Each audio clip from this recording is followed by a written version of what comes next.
Now, Miss Sneak Thief, let's turn on this lamp and have a look at that ankle. Hello, what's this? Take that light off my face. When did that happen? Mind your own business. My dear young woman, didn't you know that is my business? I'm a plastic surgeon. Keep your hands away from my face. You know, it would be a shame to send a scar like that to jail. This happened when you were a child, I imagine. And a rather beautiful child. Such a pity. You're breaking my heart. You're not nearly as tough as you make out. Here, I want to show you something. Take a look at this book of photographs. It's full of interesting people. This one. How do you like it? What? Not very pretty, is he? The scars are as deep as yours. Quite hopeless, wouldn't you say? Now turn the next page. To the next picture. Turn it. There. What do you think of him? Why, he's very handsome. The very same man, but completely restored. I performed that little miracle last March. I could perform another one on you. You couldn't, Doctor. No? Not my face. No? What's your name? Anna Holm. All right, Miss Holm. I'm going to let you choose your own punishment and possible regeneration. What do you mean? The choice is yours. Will you go to jail and sit behind bars and think about your sins? Or will you go to my hospital and my operating table to be released half a year hence, inwardly the same, but outwardly completely transformed? You don't mean I might be beautiful. I warn you, it'll mean pain, agony, weeks and months. Months are nothing. I've endured pain and agony for years. Why do you want me to do this? Why? Because I'm obsessed by a great and consuming curiosity, Miss Holm. I want to make an experiment. You are quite obviously a wicked woman. I want to find out if that wickedness is in your face or in your soul. I want to see if my knife will create a beautiful woman with a human heart or a lovely Frankenstein. Come, what do you say? I warn you, if the operation isn't a success, you may be worse off. Worse off than what? There are no shadings of misery when a woman has a face as revolting as mine. You give me my choice, Dr. Siegert. There is no choice for me. Take me to your hospital and do what you will. Oh, I would offer my face, my heart, and even my soul to your knife. Just to have one man look at me and say, I love you.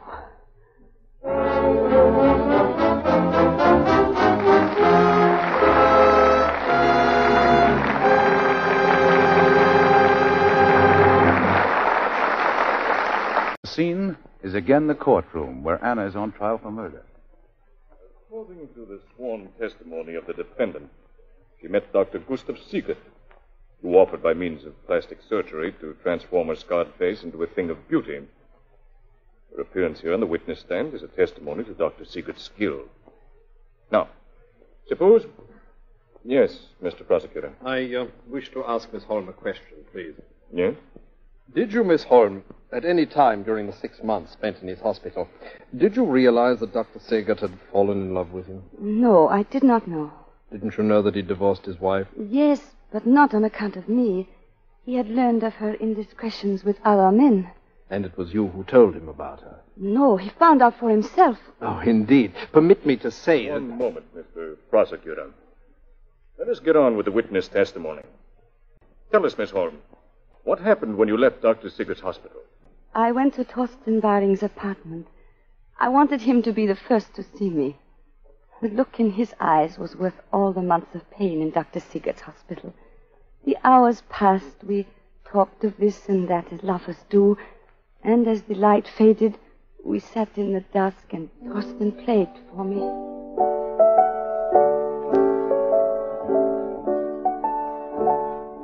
This is called Vavavat Mal, an old weaving song.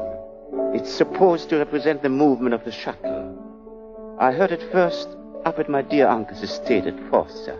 It's nice, Torsten. So is my dear uncle. Rich? Oh, very. Who gets it when he dies? My uncle has a grandson, aged 4. A charming little brat.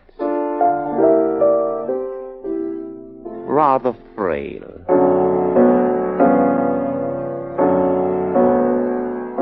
child lives, he inherits everything. And if the child doesn't live, I'll be a rich man, Anna. Anna? Yes? There are falls on my uncle's estate. Very swift. Very dangerous. I had a letter from my uncle this morning asking me to recommend a new governess for the boy. You don't know anybody, do you? No. But yes, I think you do, my partner. No, I said no, Torsten. And I said yes. Yes, my darling. Yes.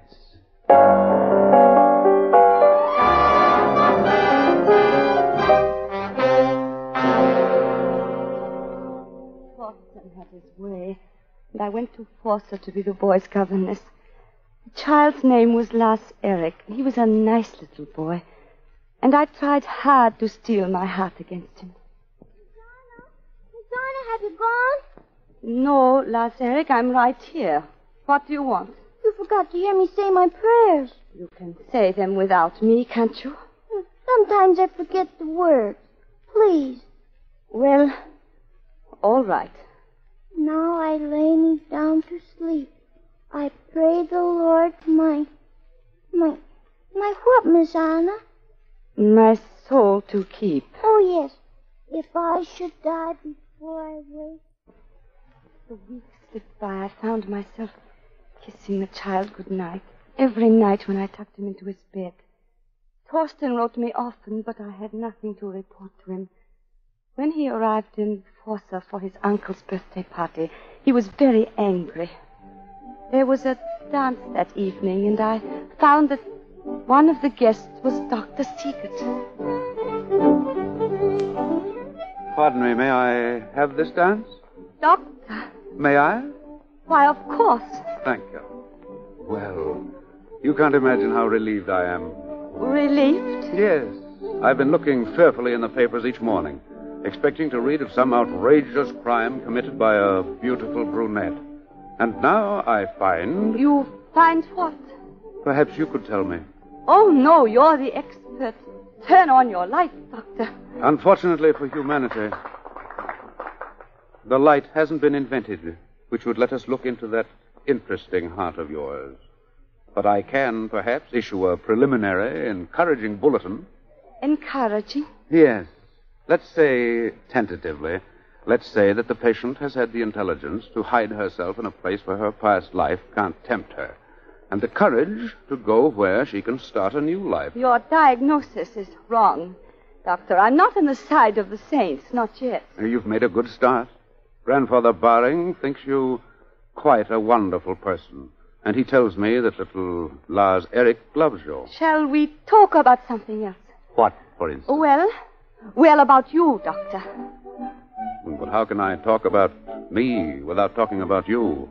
You see, ever since those months you were in my hospital, I've thought about us. Dr. Siegert, please. Anna, what's the matter? No, nothing, only see, they're starting the weaving dance. We must join in, or Grandfather Baring will be disappointed. Come, Doctor. At this moment, I knew that Dr. Siegert loved me. And somehow I knew that all the while I had loved him. I left the party and went up to the tower room.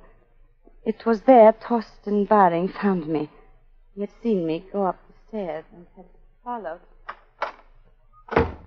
So you crawled off to hide, did you? The handsome Dr. Siegert has changed my eagle into a dove. Let go my arm, Torsten. You're hurting me. You don't know me, Anna. No one knows me. The time is at hand. And I shall be greater than any man has ever been or ever will be. You are insane. Am I? Do you think I let a child stand between me and all that wealth? Wealth is power. And I know how to use that power. Let me go. The world belongs to the devil, Anna. And I know how to serve him. Torsten, please. But you are no use to me. All the hard, shining brightness of you has gone. I don't need you. I can do it myself. Yes, do you hear? I can do it myself. Torsten! Torsten!